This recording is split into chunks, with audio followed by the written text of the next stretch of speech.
Hey, what you say? It's your man, 50 grand Kevin Barnes, the mouthpiece of the movement, the militant with a microphone, aka the Negro Whisperer. Outlaw Nation on a Thursday night. Time to kick back, relax, roll something up, post something up, do what it is that you do. We're gonna have a damn good time tonight, talking shit and swallowing spit. Just here to have a good time and enjoy this microphone, enjoy being alive, enjoy being an enlightened person of color.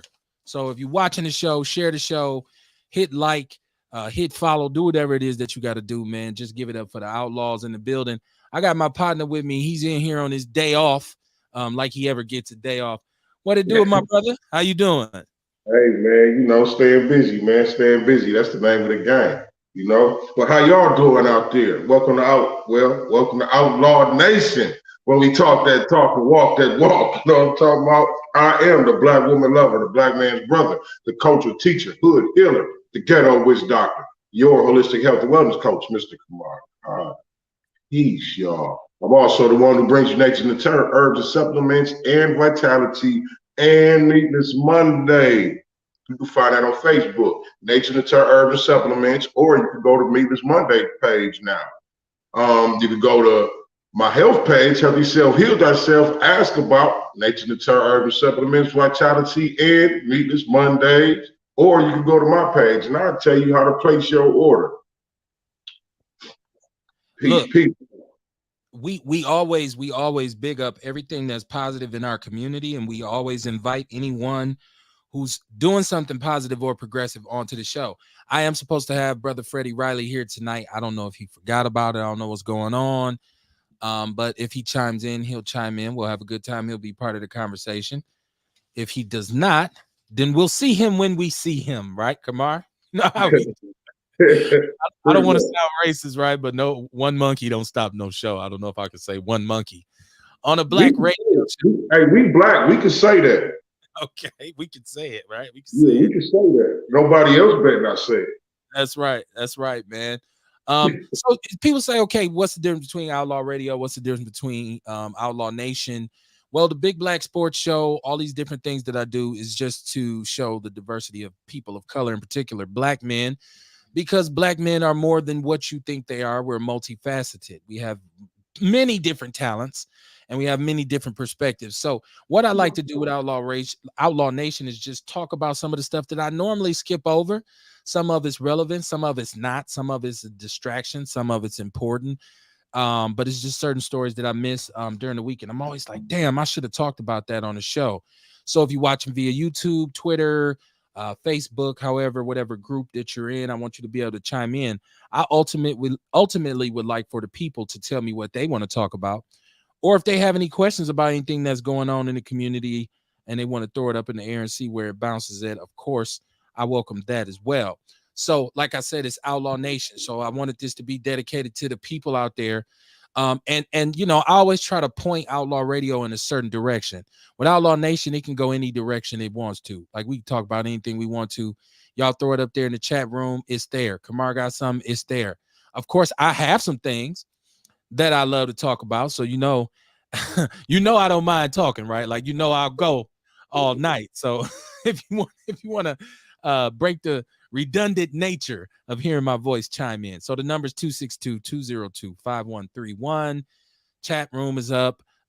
Cash app is up. Hit the Cash app if you want to donate to the show to help us build our multimedia center. Kamar, like I said, man, we sit around so much and we talk and we converse about different things. Shout out to my brother Robert Miranda, who was on last night. He came and informed people about the water. I hope everybody's aware of what's going on with the water. Shout out to Robert Miranda and Flack, Freshwater Life Action Coalition, I should say. And I noticed that I've been saying that wrong word for years, but it's one of those words. Everybody got a word in the English language that they struggle with. For some reason, coalition is mine. Like, I can't say coalition, right? Well, most people like to go to visual. Right. Like, right. That was sad, man. I just came from the visual. No, you didn't. You came from the vigil. Unless you was at the wake, right? So, I mean, I don't know. I try not to criticize my people, man. Now, Kamar, the significance of actually everything that's going on is this is Women's History Month, I believe. Right. And was yesterday like National Women's Day or something like that? I know Yeah. it was National Women's History Month. So shout out to any strong, thorough black woman out there who's taking care of her business, whether she got a brother to hold her down or not. If she's taking care of her business, shout out to her. What I don't want is black women to get to the point where they think that, well, we ain't needed. Black men ain't needed. Because just like we need y'all, y'all need us. But this is a month that's about women. And, I'm one of them dudes who had a healthy relationship with his mama. So I don't have all the issues with women that some of my brothers have. Um, I don't know. Are you a Kevin Samuels fan, or how you feel about Kevin Samuels? Well, I mean, he cool. He say some good shit. You know what I mean? He got a lot of good spit to talk. And, he talking to the brothers and the sisters as well. You know what I mean? Like I say, he talks some good shit, but then there's some stuff I feel like he may go a little overboard with. You know what I mean? Like, or he may be a little disrespectful with his delivery. You know what I'm saying? I like to tell people, you know what I mean? You could say anything, but the presentation is everything. Right, right. You know So it's what I'm saying? along the narrative of it ain't what you say, it's how you say it. Right. Okay, okay, I can feel that. Once again, Kamar, you and I have had this conversation many different times, and we've had it on the show with women, we've had it on the show with men on the show, and I always try to get everybody's opinion because I see so much us against them when it comes to sisters and brothers. And we all deal with a multitude of issues, right? Like, so I feel like we spend a lot of time blaming each other for it. So when I do see the popularity of, because me, I try to be protective in my attitude when it comes to black women. So if I see or hear somebody in the media that's disrespectful or that belittles black women, I take offense to it and be like, oh, well, I'm not rocking with that, right? Like, because as a grown, mature man, I know it's important to respect women. So when I see something like a Kevin Samuels, or I see something like what's your man name? Tommy Sotomayor, and all these brothers got these platforms, and they really just wham, wham, wham, wham, heavy, heavy, heavy hammer on sisters. I feel some kind of way about it. But I'm starting to understand that everybody's not the same. Like, a lot of brothers agree. I even hear some black women agreeing with some of the stuff these dudes say. And I never thought nobody would ever agree with Tommy Sotomayor. Like, I've always looked at Sotomayor as like, this is the biggest coon I've ever seen in my life. It's some truth to what they say. It is some truth to what they say. So I can imagine it's gonna be some people to agree with it. You know what I mean? Okay. But again, it's the presentation of it. Like, Okay. we can talk about what we like and don't like about our black women without disrespecting them, without Right. calling them bitches and hoes and shit. You know what I Right. mean? No doubt. Yeah, No doubt. that's the part I don't like. Shout out to the chat room, man. If y'all got something y'all want to talk about tonight, some hot topic, you could either call it in or you could just put it in the chat room, man. We'll chop it up about it. Men, women, children. No children on Outlaw Radio, especially when Kamar's twisting up, right? It's Outlaw Nation. Outlaw Nation on the Thursday night. Let's listen. Once again, I know that there's a lot of individuals who have whatever issues that they have. I just feel like we shouldn't drag each other in public. And people say you act a fool in public, that's where you get embarrassed at. I just feel like we just need to close ranks and circle the wagons, and everything that's for black people should be for black people. I think a lot of times we just let people in on our business too much. Yeah. We've always gone running to our oppressor to be saved, right? Like, we got to save ourselves. There's no magical bus coming, right? There's the magic school bus. That shit ain't coming. There will be no national day of apology for black people, right? Where people wake up and Forget say, oh, about it. right. They're not gonna wake up one day and say, hey, guess what, black people, we want to help y'all fix y'all shit, right? Like, You we have know to what? Y'all was ourselves. right. Hey, you know Right. what? Y'all was right. Our I was bad. just thinking. Last night I was just thinking. Right. It ain't happening, man. So we got to do for self, man. We have to do for self. So that means we have to lead ourselves, man. We have to lead our families and our communities. And we got to be accountable. It's okay to have some fun. It's okay to get out and smile and dance and listen to some music, groove, have a little sip, a little smoke, whatever it is that you do, as long as you respect people, as long as you respect other people's rights. And I think that's the thing. With men, there's a line of respect, and you can cross it. You can cross it with a female. But I feel the same way about a lot of women, because a lot of women, I mean, they're honest about they don't mind seeing you emasculated. Like they don't mind cutting your balls off. They don't mind embarrassing. You know, you ever seen a brother and he's in a relationship and he's with a sister, and that's what. And they'll be the same women that say they wish black men are protected. Okay. And why you say that? Why would you put that on those women? That's how it works, man. That's how it goes. It's always the sisters, there's downing brothers that come back talking about they wish black men were protected. Shout out to Antonia Anderson. She said, "Hey, Outlaws, what's up? What's up, Antonia?"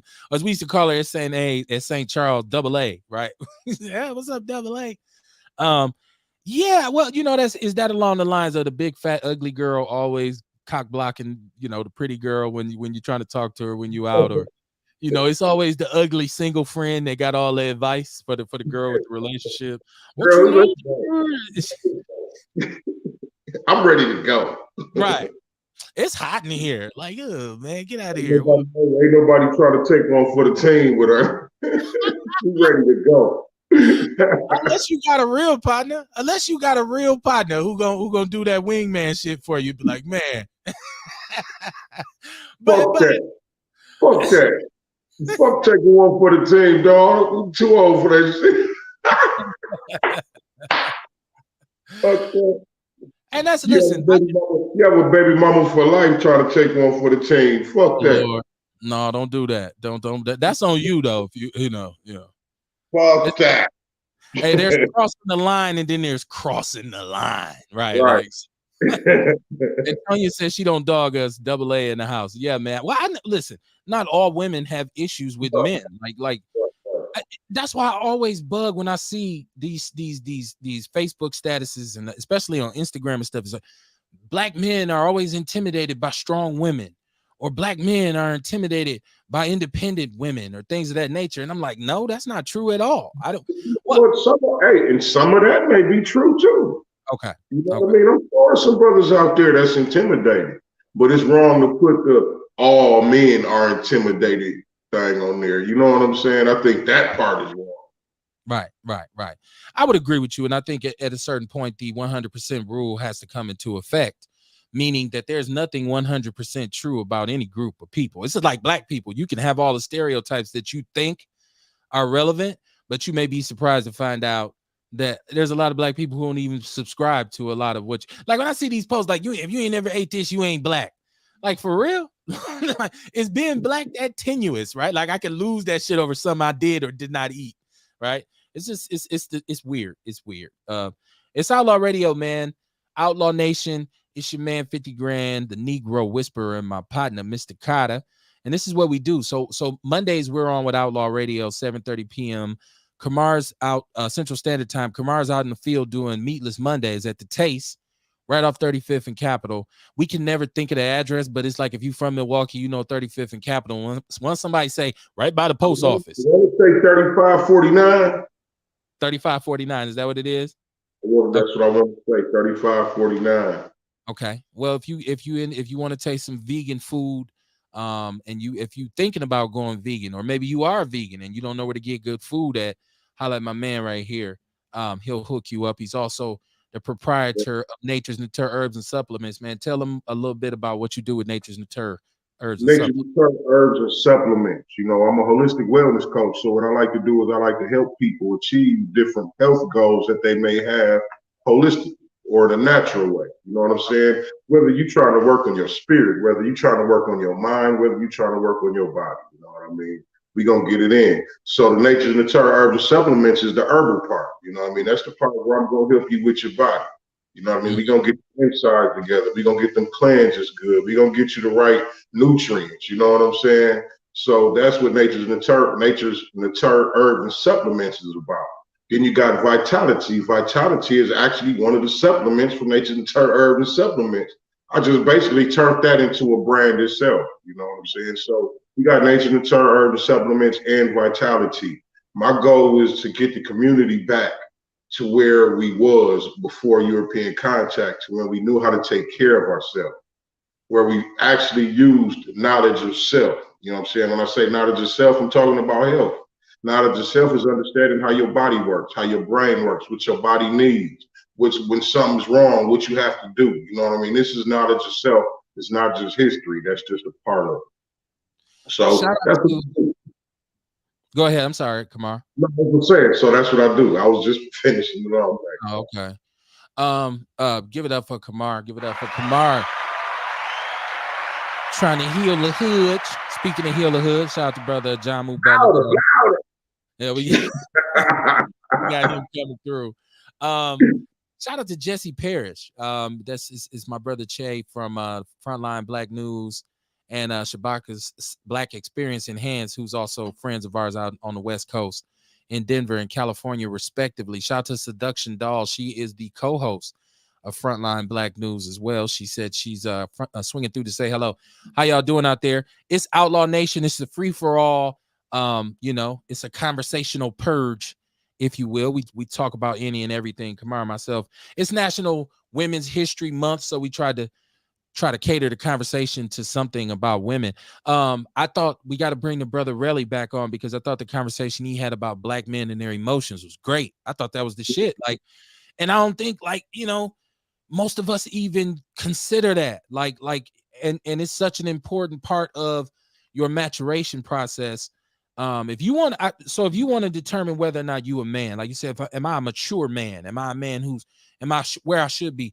Then all you got to do is gauge your emotional maturity, right? Like, how do you handle your emotions as a grown man? Like, are you able to manage them? Are you able to do you come apart when this crisis going on? And look in your own relationship, and how do you deal with it because it's easy when we young and we out here. My mom used to call it spodioti. When you out here, you doing what you're doing with all the ladies, however it is, it doesn't really matter because you don't care about nobody. But then you say, okay, you meet a female and you like, well, I want to get married. And I was told we shouldn't call them females, right?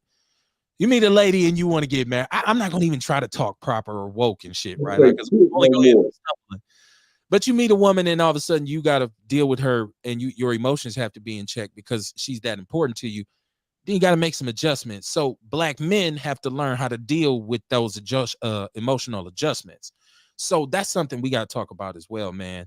And I don't think that conversation is had enough. I look at a lot of young men and they're in like dysfunctional relationships or what they call it now, toxic relationships. A vast majority of what they deal with is emotional immaturity, right? Like even being insecure or being a little jealous sometimes, or you got a female and you're like, man, this woman is so beautiful to me.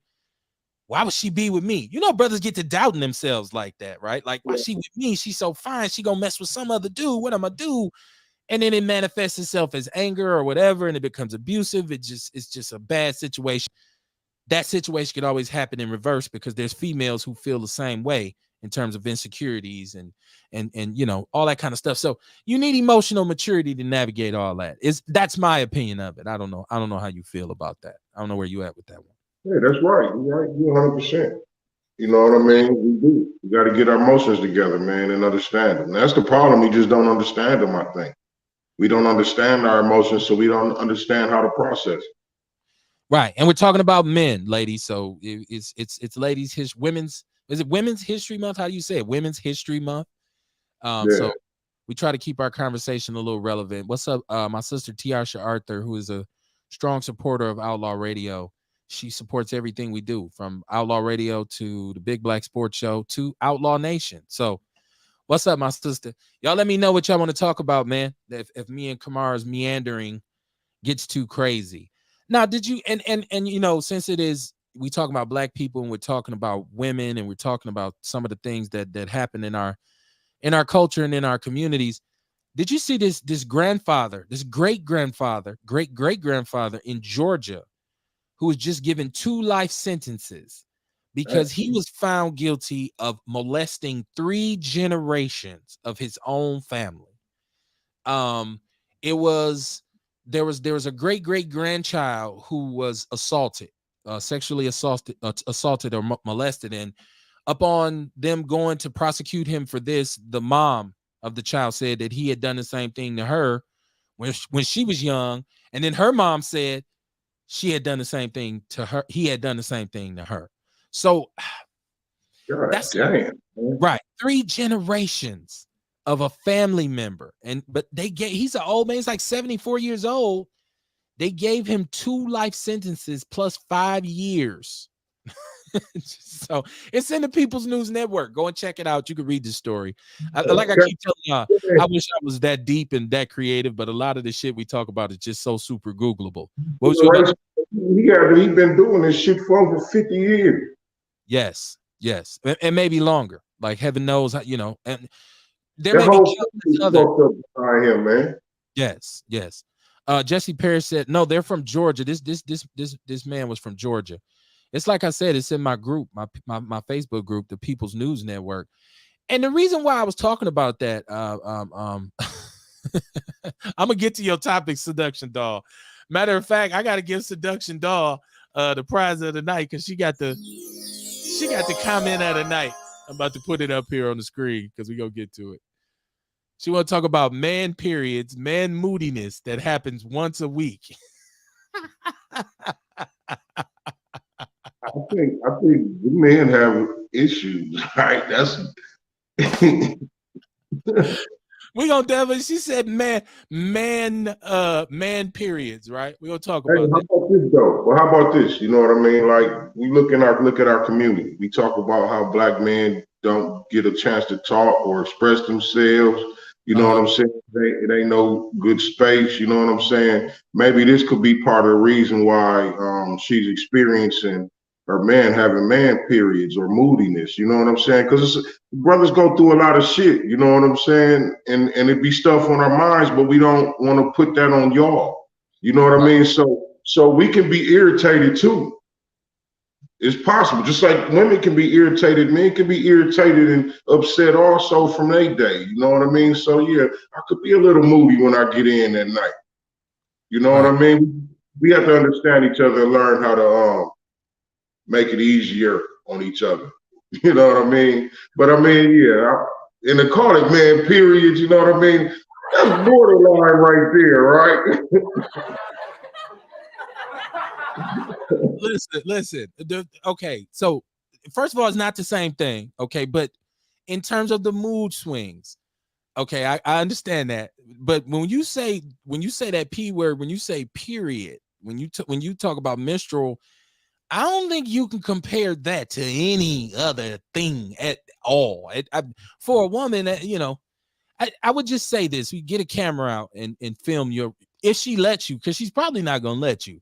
If you could just video your woman during the times when she's going through this, just to show it to her, like, baby, I just want to show you the difference in your demeanor. And just listen. I'm saying, like, I know men, it's true, men get a little moody, and when you're in a bad mood, you're in a bad mood. That can happen to anybody. That can happen to anybody. But man, that for most men, that Lord have mercy, that P word, man, it's something else, man. And I do, like I said, I've been a dumb man. I didn't really understand the whole gravity of what was really going on, and I had been married about 10 years and I still didn't even really, I'm an ex-athlete. So I'm an ex, so for me, if you say I'm cramping, you know what I'm gonna say? Get some water, drink some water. Get you a Gatorade, eat a banana, right? Like, do some stretches. I had to learn that it's a different thing. So I didn't know. Once again, I don't have any feminine sensibilities. That's why I call myself the sensible savage. In some regards, I'm a caveman. I'm dragging my knuckles on the ground unapologetically.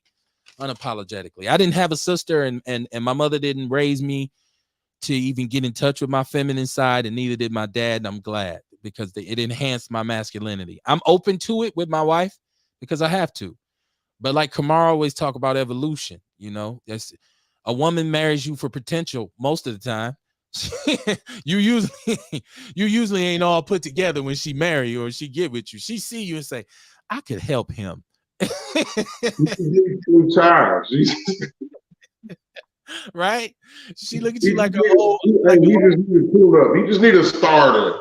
Right. If I got his teeth cleaned and got so and so to cut his hair, he might look all right, and then and we men are simple. He mess around, get a job, and go to working, and all of a sudden he getting a few compliments. He a whole new dude, right? Like, and she just sitting there like, all of a sudden what are you trying to tell me what to do for?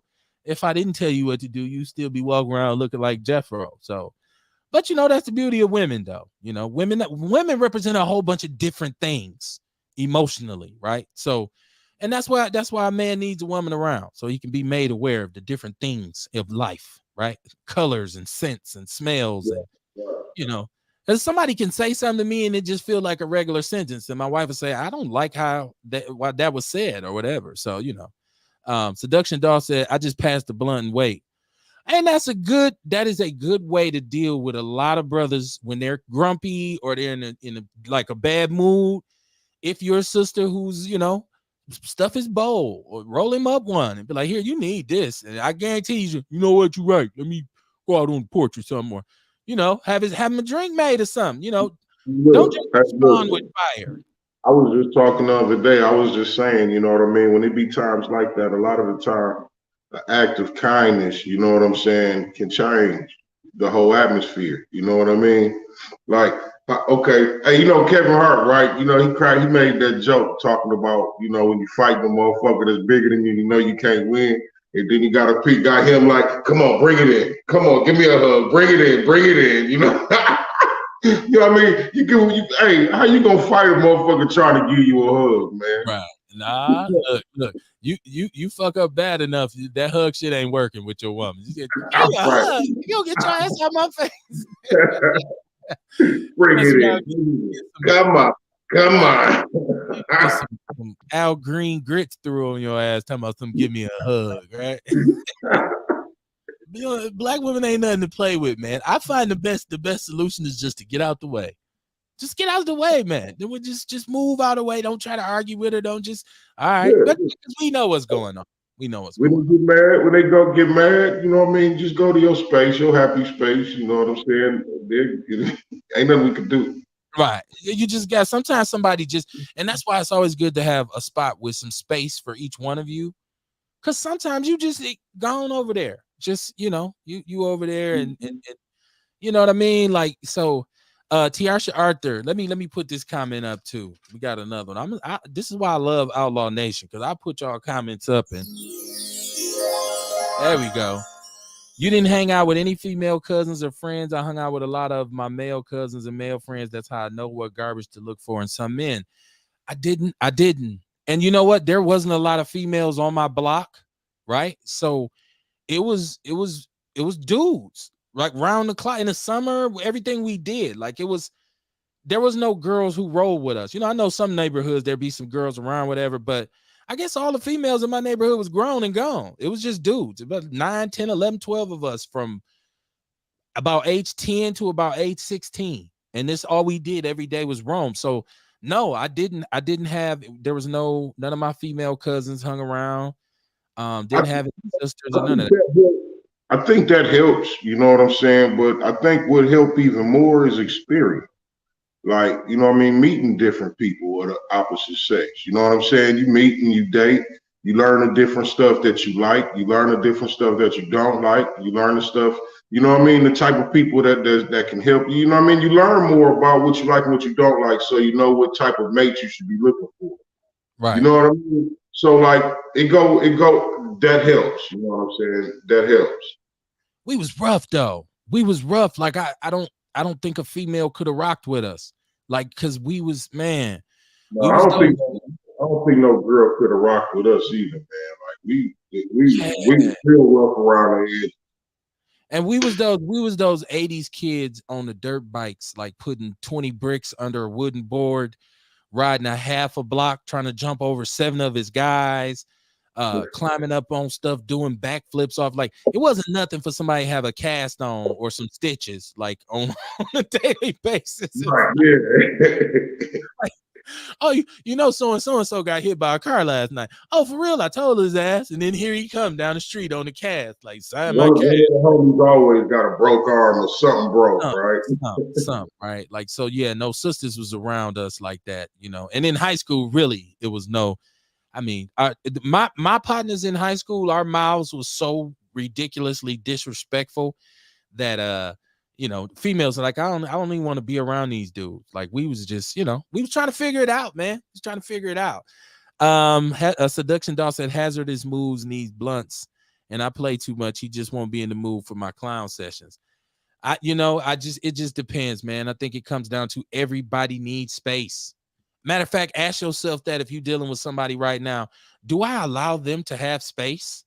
Because sometimes baby, oh baby, oh baby, oh, it's like, damn, man, can you just like go watch the game or something? Like, go, don't you got some oil to change or something? Your girl be just kind of wanting you to just back up off of her. So sometimes you might need to say, am I giving this person enough space? Because you'll find yourself with what they call them a Dear John letter. It's like, what the hell? What's going on? I seen, man, I was watching this whole war thing, and I asked this question. Last week, actually, on Outlaw Nation. I wanted to know how Black people feel about what's going on in the Ukraine, because to me, this just looked like two groups of white people fighting. And I'm like, I see no reason for us to get upset about it, or like Black people to even like really care, because Hey, it's economic. Go ahead, hey, bro. I feel like this, man. Let them battle that shit out, and then deal with whoever wins. Do business with whoever wins. That's cold. That's cold. Well, hey, man. Like, okay, so it would make more sense to send our people over there to die. Right, they dying any goddamn way. Okay, I get you. Let them fight that shit out. I absolutely positively see no reason. First of all, I don't think anybody should die if they're not from Russia or Ukraine, because it's between those two nations. My thing is this, okay? And if you're in the military or that's what you desire to do, that's fine, because I'm never going to tell you what to do, what you do with your life. But I feel like Black people forever have fought in every war. We've laid our lives down, shed our blood, and it never has resonated. I feel like we've come home. You think about in the World War I or World War II, Black soldiers coming home, being hanged in their uniforms. And I know people are saying, well, that's not the same. Well, I think it actually is still the same, because a lot of things have not changed fundamentally. So I'm always skeptical. I know my mom was always adamant to me about not going to the armed forces. She was always like, no, you won't go to no army. And she would give recruiters hell when they would come to the house or whatever. But I'm not knocking nobody that's in it. I just feel like and people say, well, Ukrainians don't like Black people either. And there's evidence that African people or people of color are over there being mistreated, told that they can't get on this train or that train, or they got to wait for this. So I'm just, okay, now that makes me care even less. So I just feel like there's some shit Ukraine and Russia need to work out between themselves. Like, it shouldn't be no Japanese people over there dying. It shouldn't be no Americans or no English or no French. Ukraine and Russia, it's like you said, let them, back in the days, we see your side, hey, your guys don't jump in it, mine don't jump in it. You get in the circle, y'all go head up, and then right. Yeah, so I mean, y'all tell me how y'all feel. I feel like this is just white on white crime. I don't think this is something Black people should, and it ain't just Black people. I feel like no other country should lose anybody over this, because at one point that was all the Soviet Union anyways. So they're arguing over their own shit. So let them fight it out. I don't think, Remember Vietnam, the Vietnamese Black man go home. This ain't your war. Not your war. And Muhammad Ali said, they ain't never called me nigga. Right? They never called me nigga. Right. Tiasha Arthur said, I grew up on 36 in Townsend. The guys in the neighborhood to 40th Street and my male cousins did have us tomboyish. That's your little stomping grounds, Kamar. That's your little stomping grounds, man. So I guess y'all did have a few females that hung around y'all. You know what I mean? Yeah, hung around, but you know what I mean? They didn't get down with me in my inner circle like we got down. Like we had dope houses we was living in. Shit. Oh wow. It wasn't no girls kicking it with us like that. You know what I'm saying? Rocking with us. Right. You know what? I just even my partners on Atkinson, just in my teenage years, hanging on Atkinson, like you wouldn't want to be, you wouldn't want to be around that crew as a female. Like it was down and dirty, man. Like it was dog. Be sisters hanging out. You know what I mean? To be on the block. You know what I mean? Out in the hood and shit. You know what I mean? Doing their thing, but like not like the inner circle. Some of my guys are so offensive that no female would come, like no unless she was like specifically talking to someone, or maybe she was related to one of us, or some sisters who grew up in the hood, she walked around, hey, what's going on, hey, how you doing, in that regard. But there was no female who consistently was around, because man, brothers, oh man, some of my guys is just antisocial. Like I'm surprised we hung with them. Like, do people like you at all? Like, so yeah, I mean, in some neighborhoods it was close like that, but for ours it just wasn't. It was just all knuckleheads on my block I grew up with. Like I say, I knew some sisters that, you know what I mean, was rocking, you know, like that, but yeah, none of our inner circle, man. Yeah, they probably wouldn't have wanted. They wouldn't have had no. There's a lot going on. A lot going on. They said Putin is clan. Antonia says she don't even watch because we had war in Milwaukee. Well, that's very true too. But there's a global economy. So if this is going to affect us in any way, it's going to be economically. Like we see right now that the gas prices are up, but that really is something else though, because I don't think people really understand that the United States produces millions of gallons of oil, and they have reserves. I even heard Biden talking about releasing 60 million gallons of oil from their reserves to keep the cost of fuel down. Like, we don't have to be dependent on fossil fuels from Russia. So why the prices are going up, I'm pretty sure they'll figure this out, right? Like, that's price gouging on a certain group of people. I ain't gonna say their names, right? Rhymes with scarab. Seduction Doll said, I'm cool watching them beef and me sitting it out. I'm more concerned about the retaliation towards us. You know what? If Russia decided that because they were fighting Ukraine, and now if there's anything to get mad about is some of the sanctions that the United States has put on Russia. I don't know if y'all been watching, but Biden and I think he said 27 other countries, they have a coalition. And my goodness, the economic sanctions that they put on Russia, I'm talking about freezing hundreds of billions of dollars in assets for Russia, like in banks overseas. And so they said, what did he said the ruble right now is worth, it takes 14 rubles, I think he said, to equal a dollar. That's how much the value of their money has dropped. So it's 14-1. What was you about to say? Shit, I forgot. Good,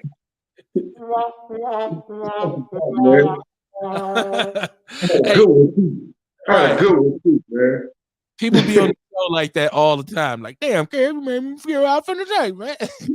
Now it'll come back to you. It'll come back to you. I just, at Black people, we haven't really been vocal. I haven't seen anybody really gauging how we feel about this Ukraine, war in the Ukraine. Like, because a lot of Black people's like, first of all, what the fuck is Ukraine?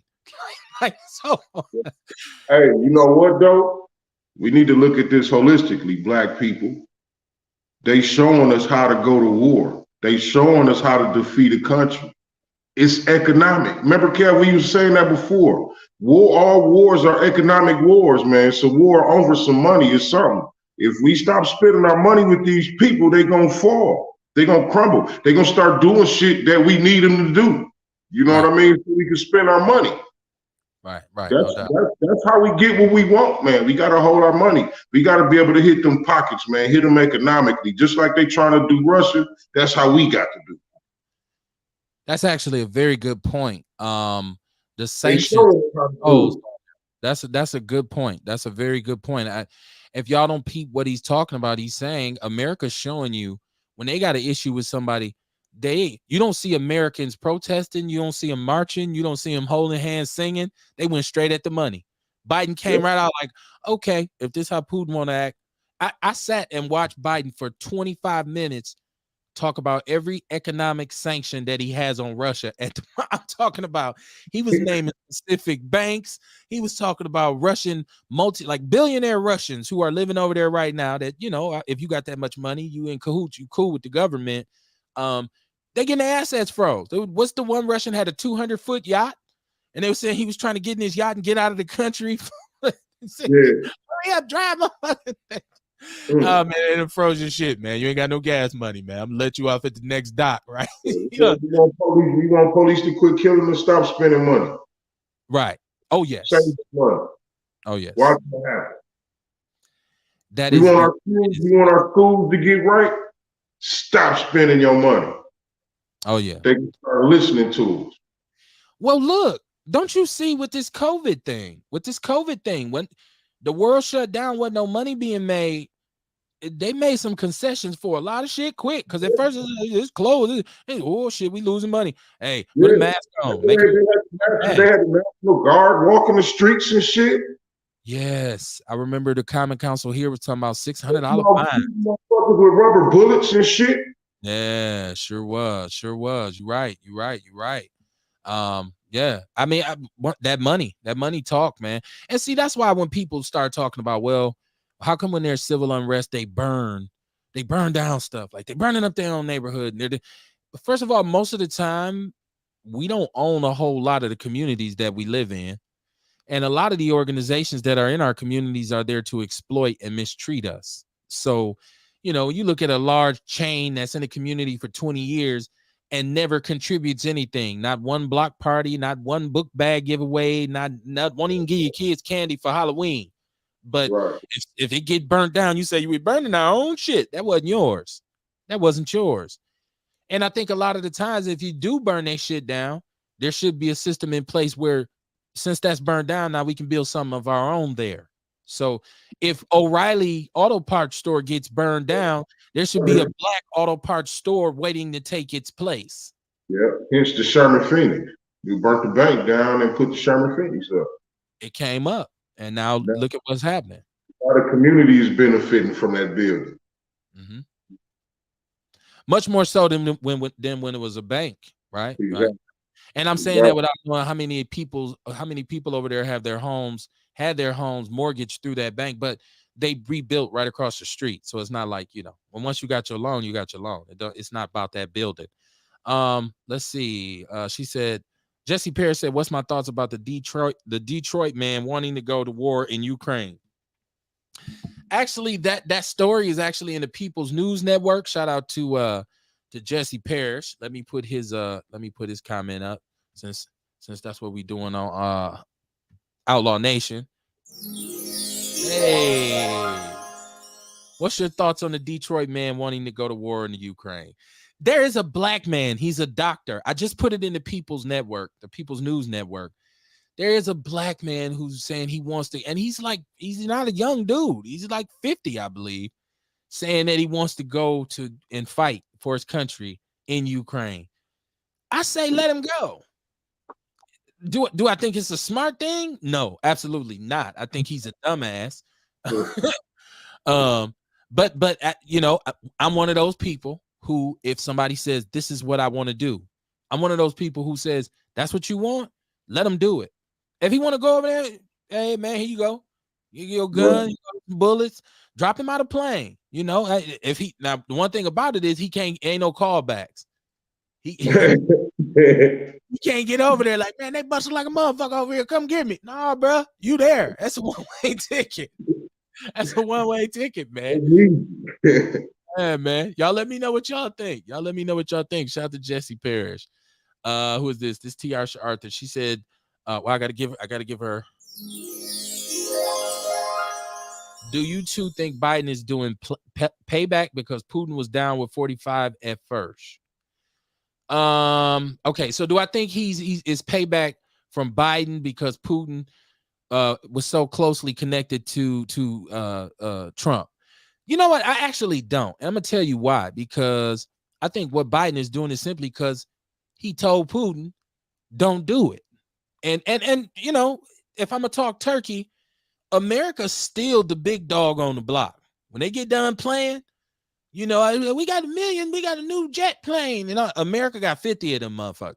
And we had 50 for 50 years, right? Like, you know, we have less soldiers because we got more bombs. It only makes sense, right? Our you got to really go do the comparison of our naval fleet to other nations.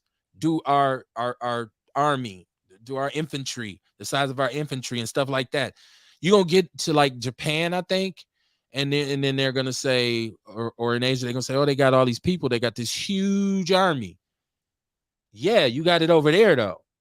And we got ships that can shoot missiles from 100 miles away. So, you know, good luck. Not saying we can't lose, because anything can happen. But I think Biden is teaching everybody a lesson. I think Biden is saying, nah, you know what? This still America. I told you, sit your ass down. So you want to play?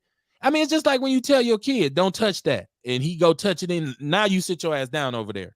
Now he can't touch nothing. You ain't watching no TV, no nothing. So, You know, it's just like a fight, right? It's just like a fight. When you're getting into a fight, if you say something to a motherfucker and you tell them to freeze that shit or whatever, if they don't, you gotta prove what you said. You know what I'm saying? It's just like a fight, man. It's that simple. Biden tell him you can't don't do this. He did it. Well, now I gotta prove it.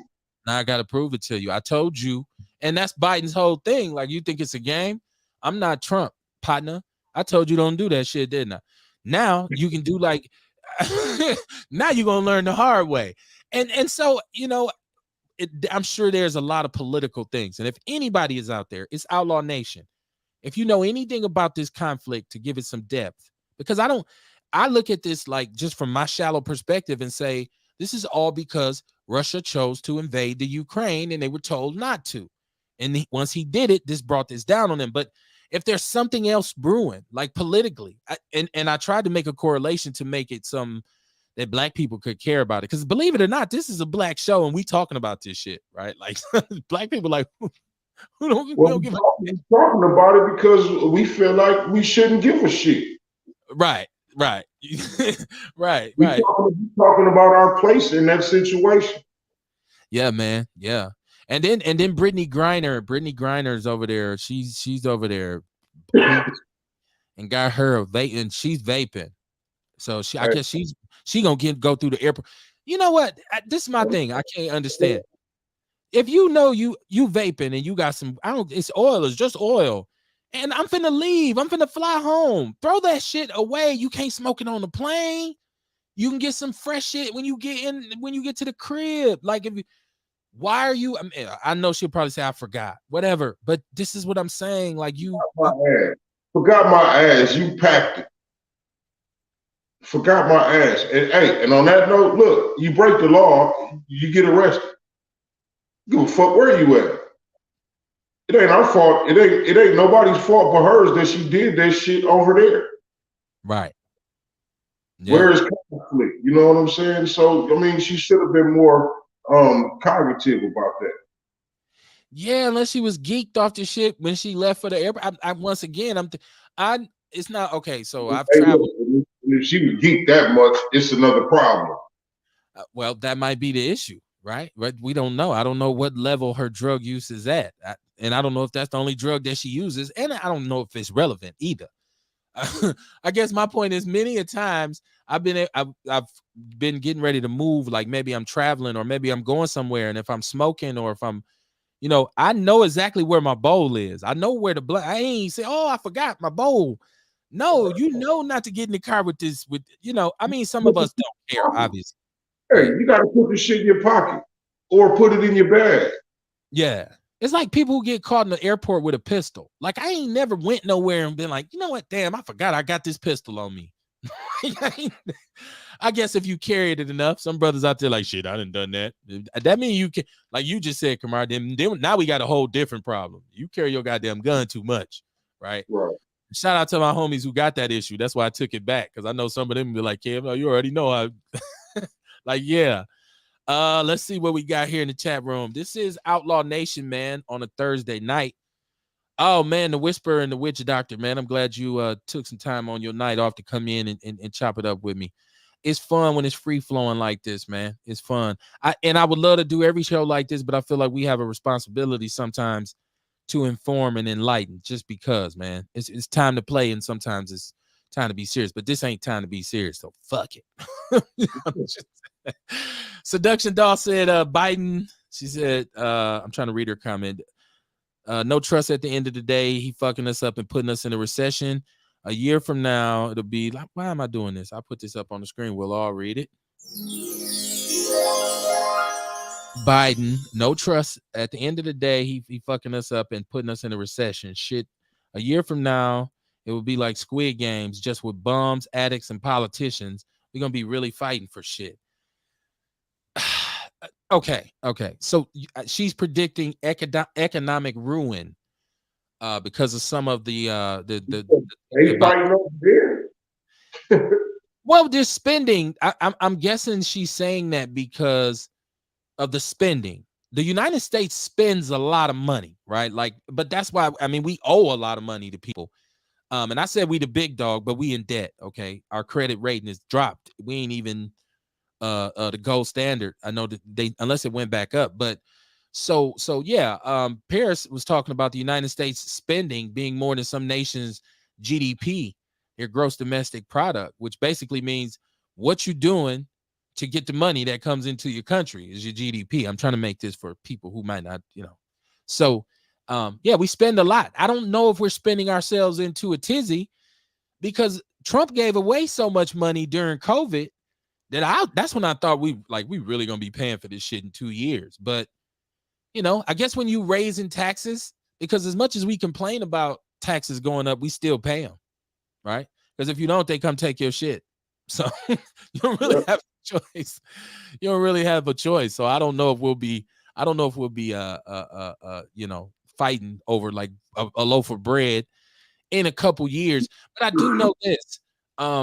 There's a benefit to having some understanding about understanding something. So that means it's good to be able to know how to garden a little bit. It's good to maybe know how to get out here and maybe kill a bird or a rabbit or a squirrel or something and gut it and skin it and cook it. I mean, just in case these things happen. So I'm not like, oh my God, we ain't got no bread. It's just like, hey, we're gonna have to figure out some kind of wheat or something to make our own damn bread. Because you can't survive without grocery store bread. Like a lot of stuff, a lot of the amenities we love so much, you can survive without the shit. We just, America, that's America though. That's why we live here. She said, we were talking about Brittany Griner. She said, this is Seduction Doll. She said she agreed with you that she brought it in. And I keep reading these comments with my blind ass and I can just put them up here.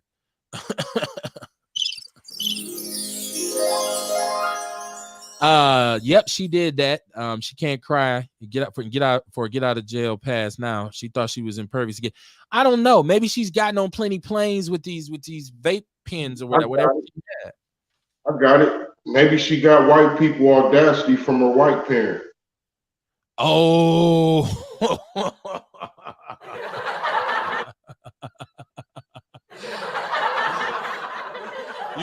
You just pissed off every biracial person in the country with that.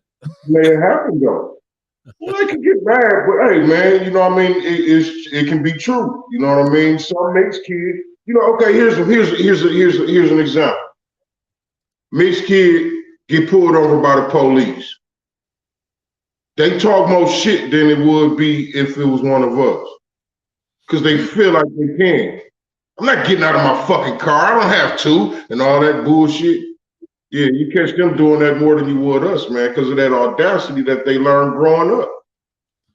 Wow. You know what? I don't know if that's still true, Kamar, because I believe it. Police airing out now. Like light skin, like it's been a couple young brothers. But what I'm saying is you see them talking to the police like white people would do. That's because they were taught that shit growing up. They was taught audacity. I think Antonia agrees with you. She said exactly, but she said exactly Lamar. So hey. Lamar Carter. Hey, it can definitely make sense, man. It makes sense to me.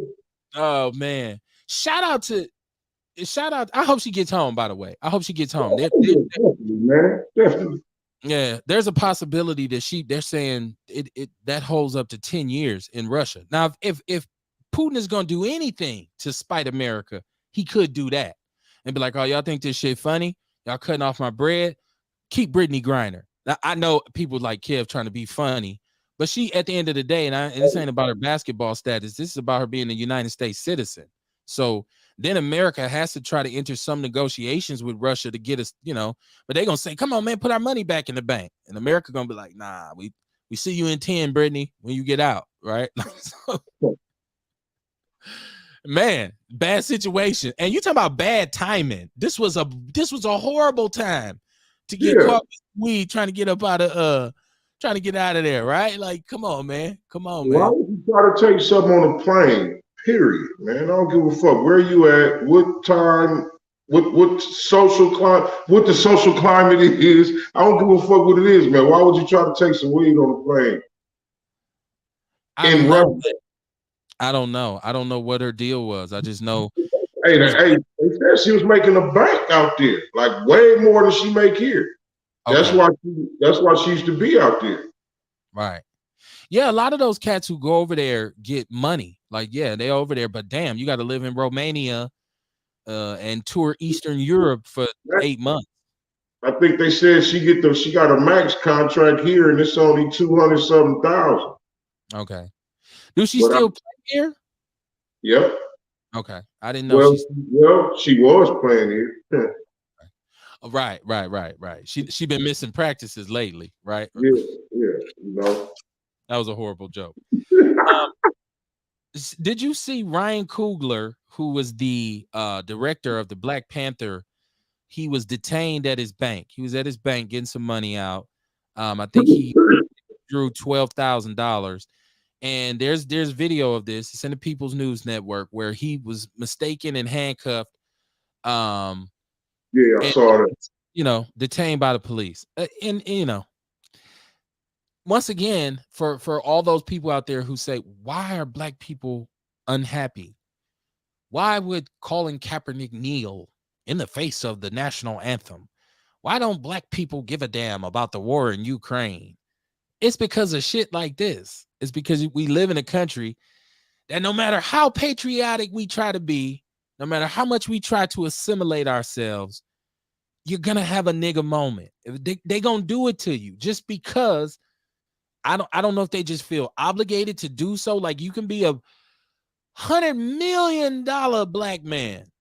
And like, I've seen these professors who teach at Harvard and who teach at Yale, Cornell West, and all. I forget the other brother's name, who went to go in his house and he locked his keys out the house and he was trying to get in the window and the police came and held him. And just, there's been so many cases of distinguished Black people just being handled rough by police. And this is why we in Milwaukee, I mean, in America, Black people are just like, you know what? We don't give a shit. We don't even care what you got going on. So if you want to know why Black people are so nonchalant, it's because of stuff like this. And this brother's rich. He's wealthy. And he goes into a bank to get his money, and it's like once the police show up and they see him and see he has an account, he ain't armed, it should be like, no, this ain't nothing, let him go. You got to go through the hassle of getting handcuffed and all this shit. The only crime you committed is having brown skin. That's the only thing you done wrong. So yeah, man, it's oh my goodness, man, it's crazy, man. I seen that shit. I said, damn. This is 2022. This is supposed to be what they call post-racial America. What happened to that shit, right? Right. Let them tell it. There ain't no racial issues here. Right. Oh my goodness, man. There's actually Black people in this country who would tell you there's no such thing as racism. There's no such thing as discrimination. Yeah. Like, come on, man. Stop playing with me. We should call it public masturbation. You're playing with yourself and everybody can see you. Let me see. My chat room is popping. Antonia said, she said right now, Brittany Griner's looking in the mirror saying damn to myself. Yeah, I know she got to be. She got to be sitting around like, oh my goodness, like she has to feel like, what was I thinking? You know what I mean? Like this is just dumb. There's no way I should be sitting here. I don't know, man. I hope she gets safe passage. Jesse Perry said, yeah, that's a possibility. But okay, so let me check this one. Let me put this one up here.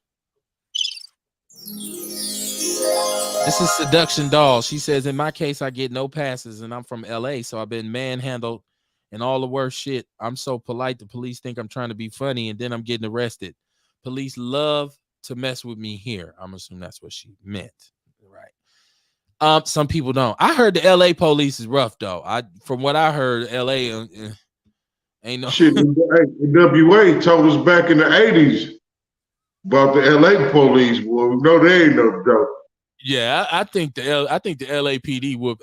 My brother, my best friend. Shout out to Westside Zeladon, who's normally watching. He's normally watching, so he can get on my ass if I say something wrong. He's from South Central, and he always talks about you. You done met Zels before. He's always talking about just the police. Like that's, if there's nothing else that I've heard a million stories about LA wise, aside from Crips and Bloods, from Westside is the police. Like, cause he just talked about the police's willingness to blow your ass away in LA at any given time. He talks about that all the time. So, yeah, I would guess that you don't get many passes out there, for that. What else we got? We're talking about Ryan Coogler. Oh, and this is Women's History Month. You know what? I seen this story too, and I wasn't going to talk about it because, well, okay. So first of all, and I'm gonna get back to the NFL because I did see Parrish ask me a question about why haven't they picked up Kaepernick yet. I want to get on the NFL because I want to talk about John Gruden's lawsuit. So I hope I can remember to talk about that before we get off the air. Let me see. I'm looking at comments. She said a sister called on him and 2 black officers sweated and treated him like he was actually doing something. He should sue. Oh, she's talking about Ryan Coogler. You know what? I guarantee it's going to be a lawsuit. Guarantee it's going to be a lawsuit. Guarantee he's going to get paid. That ain't going away. Tiarsha Arthur said right before him, U.S. Bank in Minnesota called the police on this young man who was trying to cash his check, and he had an account at the bank. The bank had to do a big settle.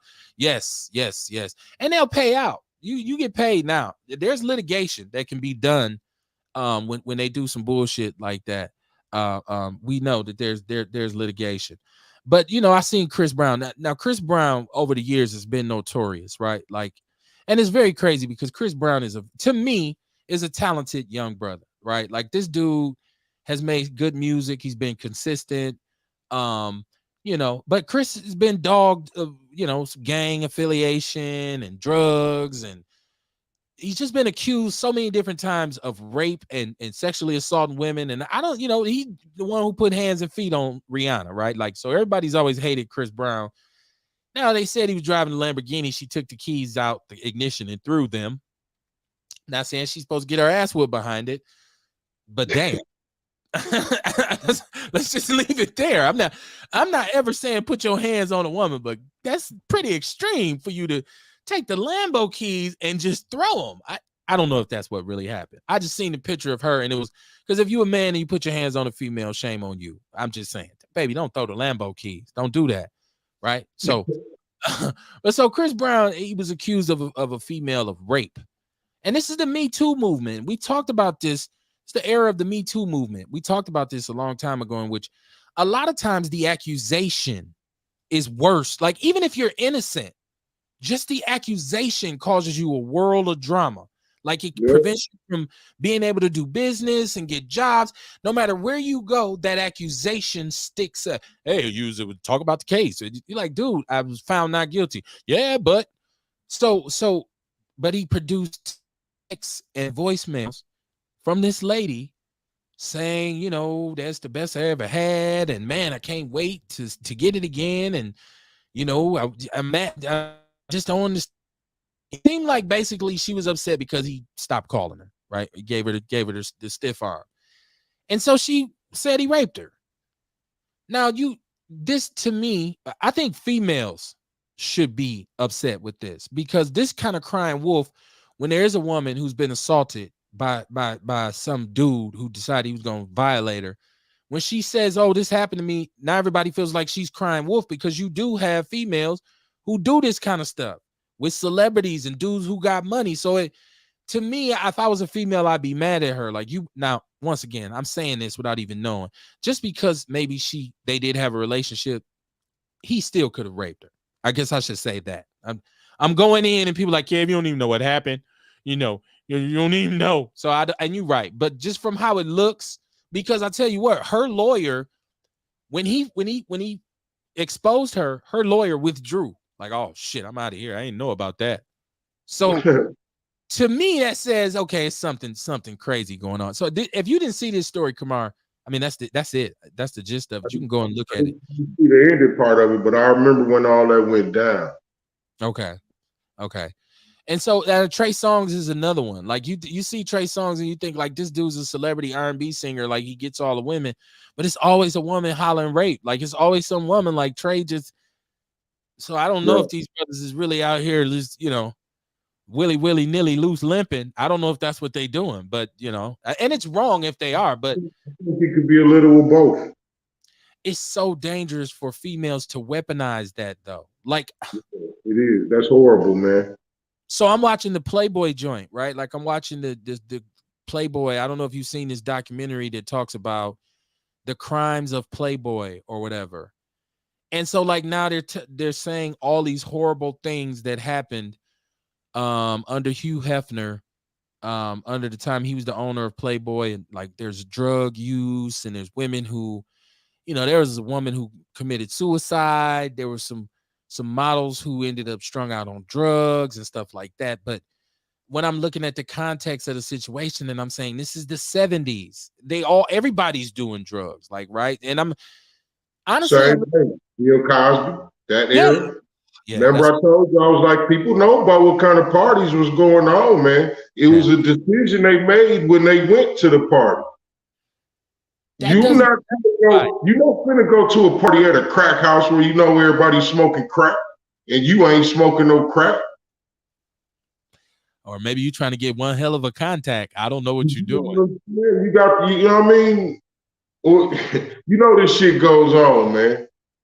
Yeah, I'm looking at the girl who's saying, "Oh, I know Hugh Hefner, trafficked drugs because I did drugs with him. He turned me into a drug mule. I used to go and get the drugs for him." And I'm sitting there like, well, this dude's worth, a couple $100 million, got probably a ledger in terms of having the most powerful people in compromising positions, can probably pull any string he wants. Yeah, he probably ain't gonna be out on no Ave getting no drugs. He sent somebody else to go get his shit for him. But more importantly, y'all together did drugs. He wasn't making you do the drugs. Now, the bad part of this is Hugh Hefner was way older than a lot of these females, right? Like, he was, he's way older. So you can look at it and say, but then it's one of those things where the R. Kelly phenomena comes into play too, where you got a lot of parents signing their children over. Oh, she's gonna be a Playboy bunny. She's gonna be a huh? In that case, they was chasing the fame. You was living a lifestyle. You lived in a Playboy mansion for 4 years. You hobnobbed with celebrities and yeah. When you see that shit going on, you could have quit. And I think a lot of them say, well, it's not right because I have the right to pursue my dreams, and that's what I was doing, and he had no right to exploit me and all that. But I think, sometimes you just gotta pick your poison. I say. So if you put yourself, like, if I don't look back at the times in my life where I was involved in negativity and blame the people who were doing negative things with me. You know what I'm saying? Like, I don't look back and say, oh man, like you said, we was hanging out in these dope houses and, my cousins threw me a sack and I sold it, and shame on them because they had me set. They didn't have me doing shit. I was doing what I wanted to do. 9 times out of 10 went to them and said, man, this little spot over here, we can get a little paper. You know how that went. So I don't look back and say, oh, they were wrong. I always say, well, I didn't have no business doing it. I shouldn't even been out there. I shouldn't even been involved, right? Like, it's the dumbest thing in the world because I had no reason to really take penitentiary chances except for the fact that I dug the action, and a little extra money don't never hurt either. So different time, different place. We got another one. Tiarsha Arthur said Rihanna hit him with her cell phone. She beat him with that phone. Now it's coming out. She said this from day one. Also, she said she agreed with me. I hate for females to cry wolf. They make it hard for real victims. Okay. I just want to know.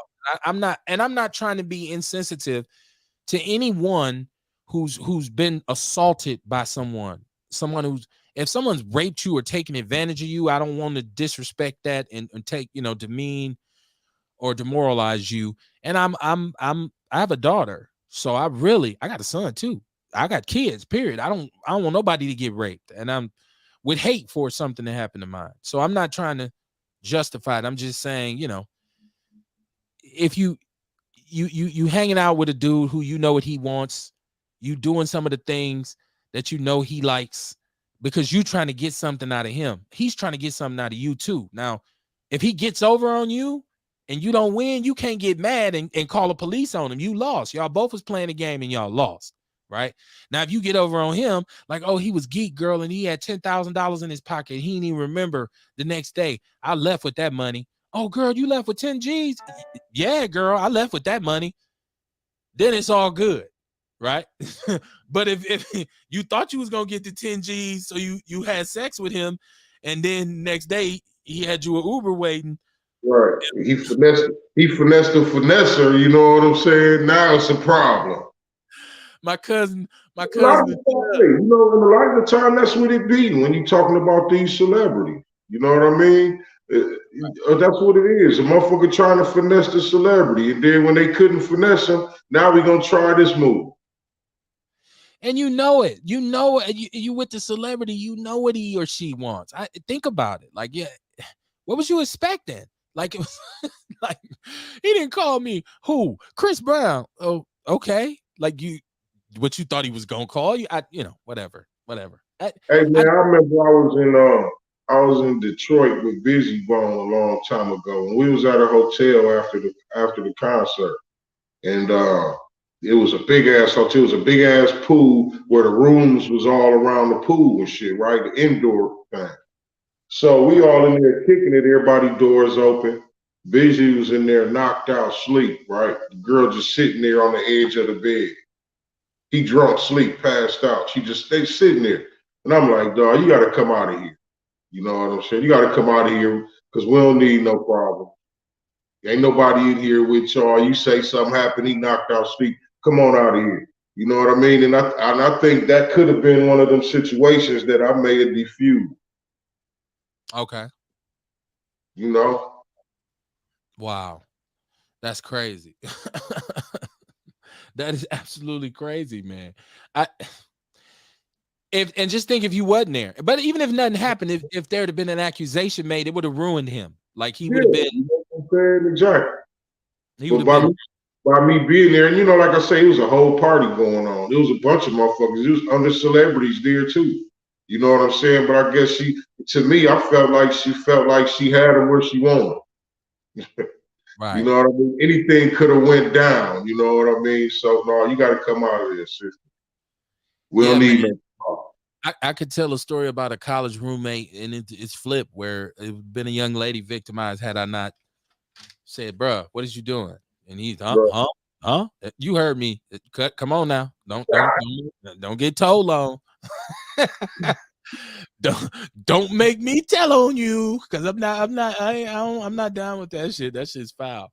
What in the hell is going on with Ashanti Hamilton endorsing Bob Donovan for mayor?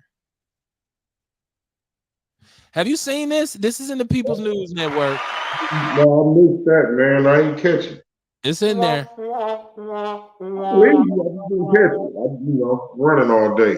Yeah, man. He's saying they're saying Tuesday night he threw his support to Bob Donovan.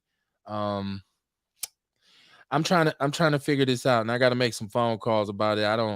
And he said he told the crowd that others might prefer a different future for the city, but he said what we prefer is an experienced person driving this bus, someone who has proven and worked across racial lines and worked across political lines. He said that Donovan has done this work and he knows what the job is. And he also added, I'm gonna implore you to work as hard as you can because I'm going to do the same. Huh. So he's endorsing the peeping Tom. He is endorsing him, and He's endorsing. So he's endorsing a predator.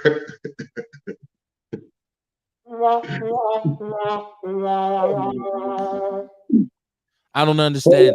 Yeah, what's the line? Hold on, player. Hold on, player.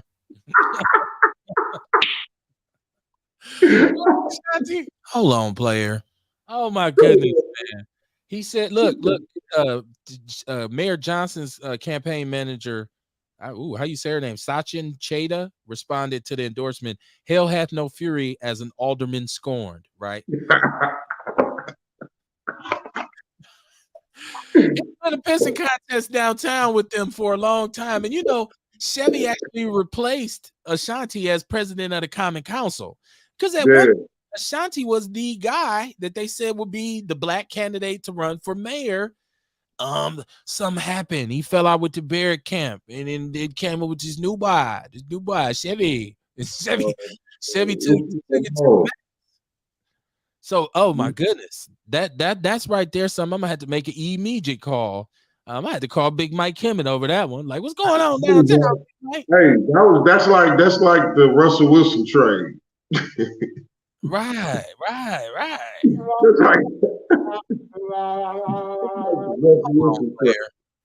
Whoa. I wasn't expecting that at all, right? Wow. So yeah, well, I'm gonna have to see anybody out there know what's up with that. Ashanti Hamilton endorses Bob Donovan. This is crazy right now. This is crazy. If you're not from here, basically you got a black candidate and a white candidate, and there's some dissension amongst us as to whether or not the brother is a brother. That but then the other candidate is an old white greaser, a conservative Republican. This is nonpartisan politics. Predator alert. Yeah, he was, caught looking through some things at some little boys. Hold on, player. They wasn't little boys. They was college students. He was looking through the hole at them in the back.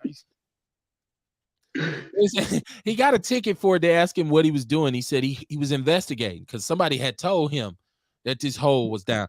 And this represents somebody who got power. Because I don't know nobody who can say, Kev, it's a peephole in the bathroom down there in Marquette where you can see the boys in the shop. Like, I don't know. It's too much. It says too much pork on one fork. She said, Tiasha Arthur said, some people said Peep and Tom Donovan must have helped him in the past. I don't understand his reasoning for this endorsement. I understand that first of all, the Common Council has been a very divided entity for about 2 years now. Since the whole thing of Ashanti stepping away and Chevy taking the job, right? Like, so they've been divided for a very long time. As a matter of fact, this is why there's very little being done in terms of leadership by our Common Council, because they've been divided and fractured for so long. It was funny when they changed or when they extended MLK for a couple blocks at the beginning of Black History Month. And I think Malele, and I was like, whoa, an alderman. I haven't seen one of those in a long time. Like, what? See, that's what I'm saying. Like, these are times where it's so much shit going on. If you was a politician, you should be coming up with limitless ideas on shit to do that'll help you get reelected. Like, you could just throw up a problem, just throw it up in Milwaukee and pick a problem. Like, hunger on 3. Hey, y'all, we finna go hard at hunger this week. Like, you get like, it's so much shit. Oh shit, unemployment. MPS out 4. Right. Like, oh shit, y'all ain't gonna believe what I got this week. Because MPS now is, oh my, listen, go back and watch the show when we had Sister Beverly Williams on here talking about MPS. Since then, the whistleblower video or recordings have been released. MPS is being caught up in court and being found guilty for all kinds of crazy hiring violations and retaliation, and there's people coming out saying that the morale in MPS is at an all-time low. There's accusations that the superintendent has been dealing with money, and that money has been disappearing under his watch. Not him. I don't want him trying to come after your man. But there's accusations that money has been misappropriated under his superintendency. I can put it like that. So what the hell is really going on with Milwaukee Public Schools? They got hundreds of millions of dollars in COVID money. Actually, Milwaukee Public Schools is the largest unified school district in the country. And it's definitely the largest one in the state. They have a $2 billion budget. Now, imagine our children still being underserved. Hey, ain't somebody trying to defund them too? Well, I don't know. There's not a question of defunding, not MPS. Yeah, or somebody was trying to defund MPS. I can't remember where I read it at. It may have been some bullshit Facebook news. I know that there's a Republican movement to break MPS up and to take over. There's some people who feel like the state should be running MPS.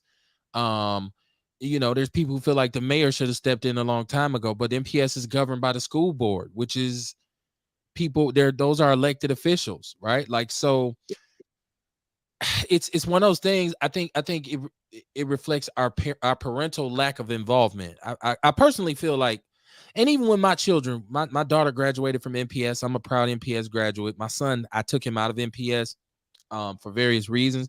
But even as an MPS parent, my wife and I tried to be vocal in terms of what we wanted for them education-wise. So we made sure that we were always a presence at the school. Teachers knew who we were. Administrators knew who we were. And a lot of us, for whatever reason, just don't have time to do it in a lot of cases, because we do have working poor here who are what they call income deprived. So you spend most of your time at work. I work 2 jobs. I don't got time to be trying to go up to the damn school to eat donuts with dad.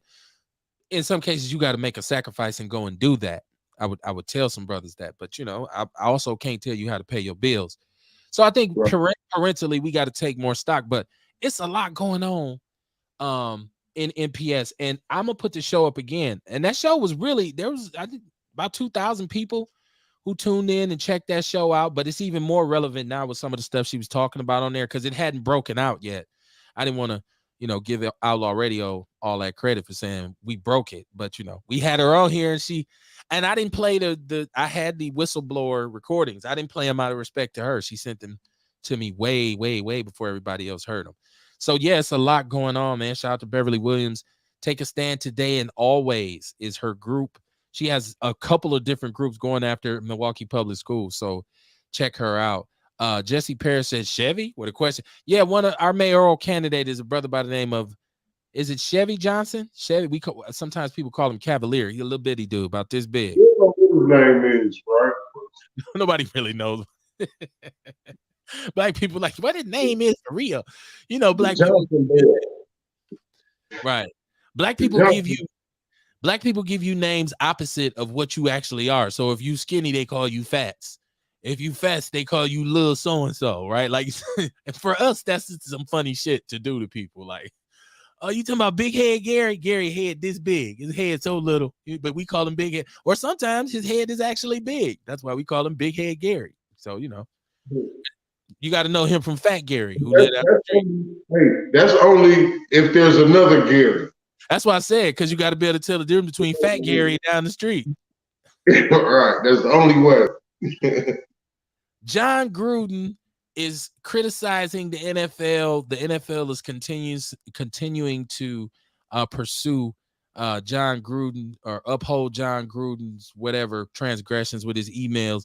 He's calling out the NFL on their racial practices and saying, really? Y'all accusing me of being racist? Y'all accusing me of being anti-Semitic and all this kinds of stuff from some stuff I said in the email.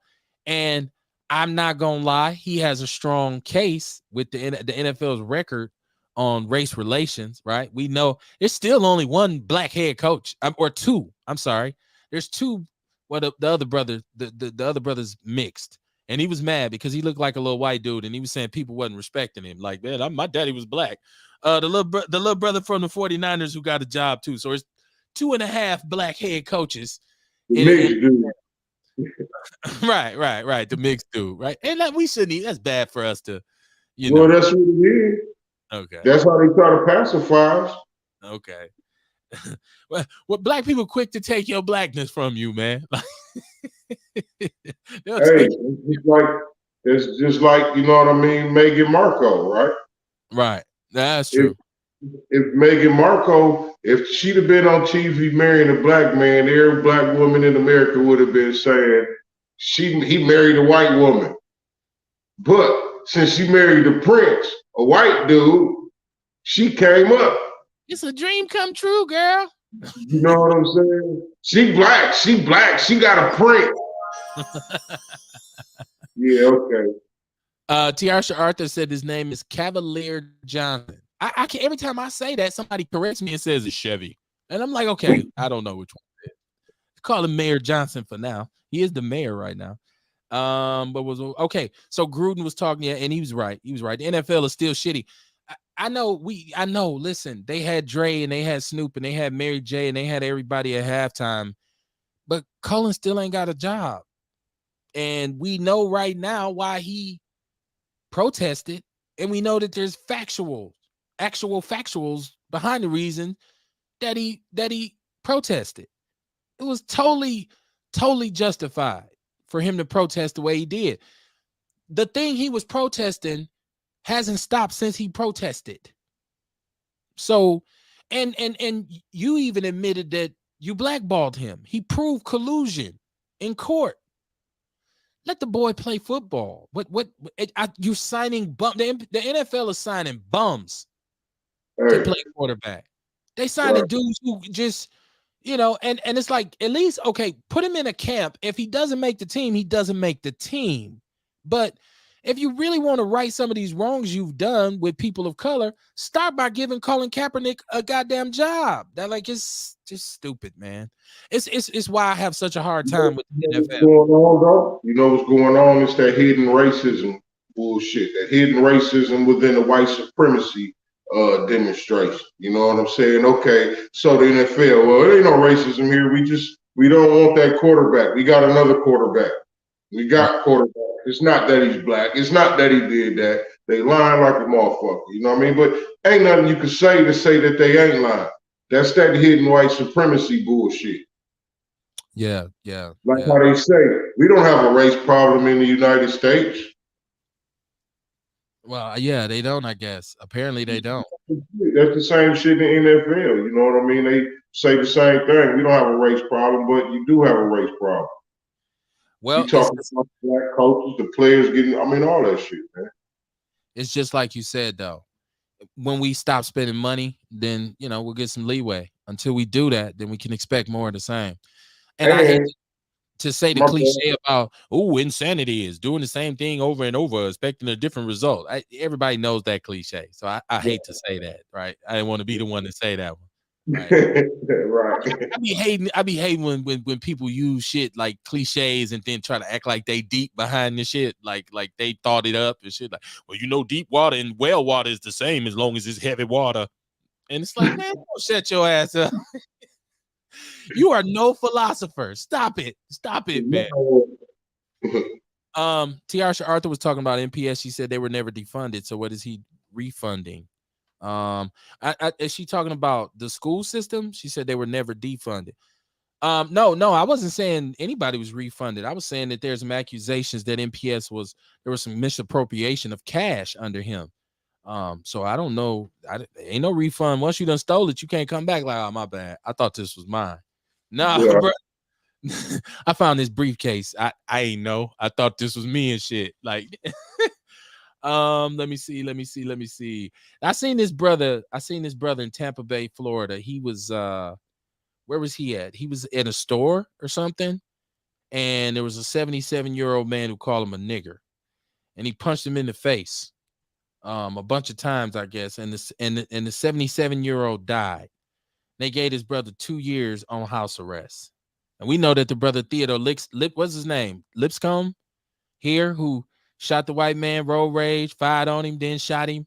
And he went on here. They gave him, 15, 16? Something like that there. Well, yeah, this boy got 2 years house arrest, so I mean, we once again, y'all having that word, nigger, for us to jump out the gym when they say that sometimes, especially an old person, you got to be careful. Like, yeah, I smacked the shit out that old one. He falling. Yeah, just because a motherfucker call you a nigga don't mean you got the right to kill him. Right. No doubt. No doubt. I think that's the best way to put it. Right. And so, I feel there's a lot of old people. Well, there's a lot of people who will say that word.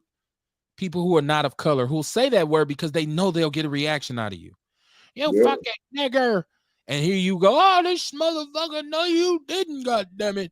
And you just you're gonna be going to court for the next 10 years behind this shit. So sometimes you just got to look at them and laugh, right? Like a lot of times I consider the source. So if it's first of all, I can be very disrespectful for a person that old, 77 years old, and an old white man to call me a nigger. I would have had so many depend jokes and stuff like that. Like he would have felt bad. Like he would have left out crying. Like, I'm gonna kill that nigger. He didn't have to say that about me. I would have got all over him. But if you don't have that ability, I mean, you fuck you and keep it moving. I'm gonna go beat up this senior citizen. First of all, you earn no credit from beating up an old dude or slapping an old woman. Like, damn, Kevin slapped the shit out of a senior citizen, man. Like, nobody says that. Like, that's a real one right there. And then, like I said, it's a trap ultimately. Now, if you really want to pursue it, then you would want to go and complain to a manager. People say, Kev, that won't do shit. And some of my revolutionary minded people say, Kev, that's the problem, that we don't slap the shit out of them. That we don't, get on their ass when they do that. But I think if you're 80 and you're still using that word, then the time has passed for you to get your ass whooped for saying it. Somebody should stop you from saying that shit when you was in your 20s, not when you 80. Okay, so I would say to them, is it worth sitting up in the house of correction for 3-4 months? Is it worth putting your life on hold? You got kids and shit out here, you know what I'm saying? You got goals you're trying to reach. It doesn't. Makes no sense at all. No. Makes no sense at all. Makes no sense at all. So yeah, don't get caught up on that, man. Don't let them back. And when I was young, that was it for me. Like that, I risked so much. I've risked being in school, getting like losing a football scholarship, getting arrested for assault or something like that. Like just because a white person said it to me, and when I was young, that was it. Once you said that, it's bow. You know what I mean? But I think back now, like that was so dumb because that person would have eventually healed from whatever, unless I hit him right. They would have healed. Your ass in jail. My life would have been ruined, right? Like I would have lost my whole shit. Like I would have, been back at the crib. Like, damn. Damn. No fun, nigga. No fun. Right. Well, you got to try to go somewhere else. Jail, and I know ain't no words worth going to sit for. Okay. You know what I'm saying? You call me anything, I ain't going to prison over that shit. Now, if you try to put your hands on me now, you know what I mean? I ain't finna let you hurt me. God damn it, I'm gonna fuck you up. Yeah, yeah. And see, okay, so you just touched on, I guess my point would be, if someone was using that word in an aggressive manner and they was using that word and they were posturing as if they was going to try to do some harm to me, then it's different. Then it's like, okay, right. So I guess if an old man says you nigger and he tries to grab me, right? The slap factor is in effect because it's automatic, because once you violate down, but I'll smack him and get him off. Slap factor in effect, gun line, boss. Get back. All right. Don't do that. Get back. I wouldn't haul off and give him the whole right hand. Like but at the same time, it has to be something that threatens my personal safety. Other than that, it's just like, because I know how to say something back to you that's just as insulting and keep it moving. So I would suggest get up on y'all insults, man. If we really want to fight this battle, when you get insulted, just insult them back. I ain't got to beat your ass. Oh, you nigger. No, fuck you. Whatever name. And really, I'm better on the spot with it. Like I'm like a freestyle cusser, right? Like I need to be in the moment. But yeah, man, I want y'all to pay attention to what's going on, man. There is actually a battle right now for our kids' education that's being fought on a state level because they are up there going back and forth about what our kids should and should not be taught from this law, this legislation that comes into place about being respectful to law enforcement officers and learning how to comply, to the fact that you're looking at what you can label critical race theory anytime somebody gives an accurate retelling of history the way it actually happened. So you don't want the kids to learn that. There's battle for money being spent on what kids and how much per student will get in each school district. And I think it's very important that we pay attention to what's going on in Madison right now. And it's funny to me that all of our politicians in Madison are in offices, but they want to run for something else. Like, I'm gonna need for them to do the shit that they there for first. See, this is how it works. I get you in office, you do good, and then I vote for you for some other shit that's bigger or better. It don't work like I vote you in office, you don't do shit, and then I give you another job. Like, well, you didn't do the first job good, so why am I promoting you? So if anything needs to happen for Milwaukee politically and legislatively is that we need somebody who's gonna go back up to Madison and put their foot down, because right now we have a vacuum of leadership in downtown. Ain't nothing happening with Common Council. It ain't popping, right? Like, there's really, and I don't know what they're doing, and they may be on beautiful single-handed neighborhood-based initiatives. Maybe say, no, Kev, you don't know. I'm trying to get this grant. I'm trying to get that grant, or I helped this brother open this candy store. The city is in shambles. The violence is out of control. The crime is ridiculous. The school system is failing. The police department is not preventing crime. They're not stopping crime. And I don't know, Kamar, was it you who said the police ain't there to stop crime? They there to take the people who committed the crimes away. I don't know if that was you, but somebody said that. Like, stop thinking the police in your neighborhood to stop crime. That's not what they're there for. You call the police after the crime happens. You don't call them before. Right. Most of us don't think of it like that. We're like, where the police? Somebody got to call them. You know what I mean? So we can't really depend on that. So I once again, I look downtown and I say, there's no leadership there. There's no leadership in Madison. Black people in Wisconsin, in particular, in southeastern Wisconsin, are in trouble. Okay. And if we continue to kind of exist in this political zombiehood, right? And I get it. I get that my people are frustrated. I understand that you got a lot of shit going on. I understand you be more concerned a lot of times about what you're going to eat tomorrow, or where you're going to lay your head, or if we energies is going to come through and whack us out, or if these fools next door going to get in a shootout. Now, I got to get down on the floor, or am I going to get robbed? Like, in our community, you got so many other things to worry about that you start, at the end of the day, you start forgetting about, wait a minute, there's somebody who we pay out of our taxes to make our living conditions and our quality of life better.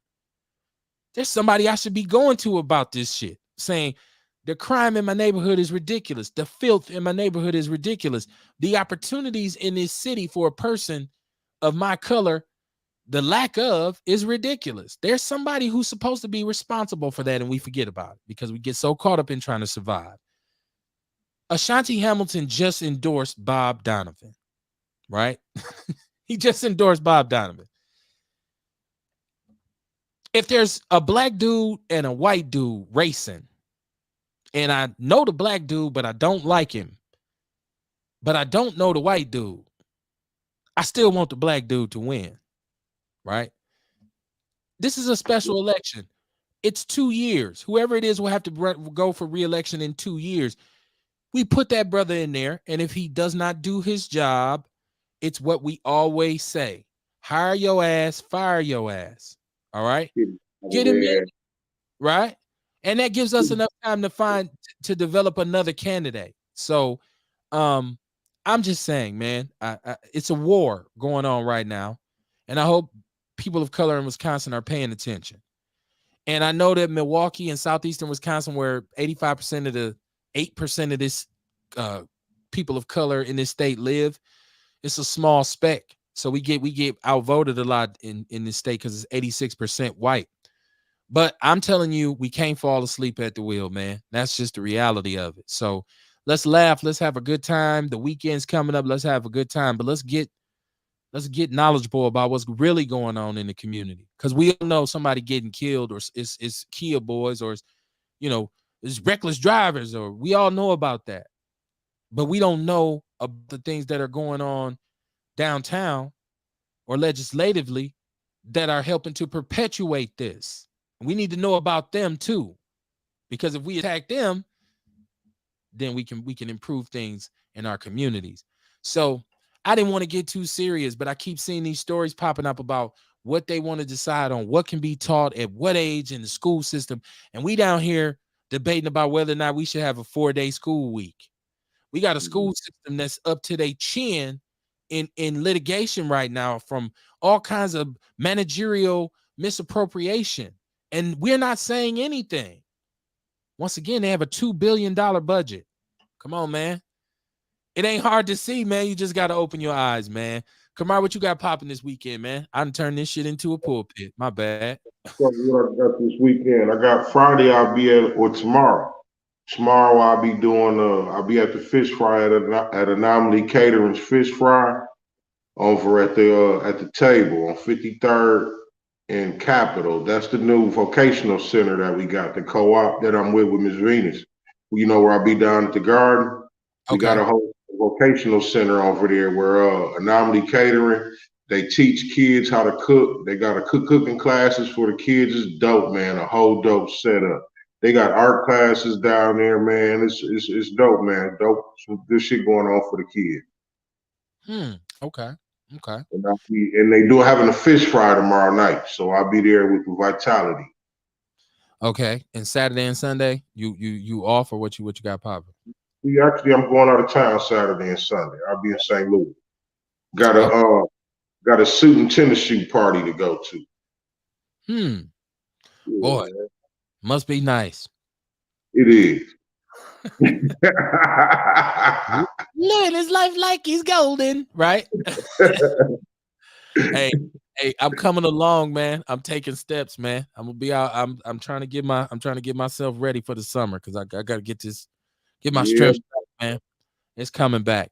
Man, I want to thank y'all for supporting us with the People's Network, man. It ain't always perfect, but we do our best. People want to know why we do what we do, is because I realistically feel like we have to do for self. More often than not, our media representation in the city of Milwaukee is chitlin circuit at best. We're not well represented, and we're not accurately represented. So I figured I'd do it myself, right? And if you like it, rock with us. If you don't, watch something else. Or better yet, start something better than mine. It ain't nowhere to go but back up when you hit rock bottom. And I feel like in a lot of cases in this country, our people have hit rock bottom. So it's time for us to bounce back. Now you got to understand, man, it's a labor of love, but it's damn sure a labor, man. So hit like, hit share, hit follow. You can still comment on the show after it's off. If you catch one, people do that all the time. They catching the show that's older, and I end up having a conversation with them. I meet a lot of people that way. Or you can say, I'm calling in next week. Shout out to everybody who was in the chat room. Shout out to Mr. Carter for coming in on his day off to rock with your man. Shout out to Nature's Nature Herbs and Supplements. Give it up for him.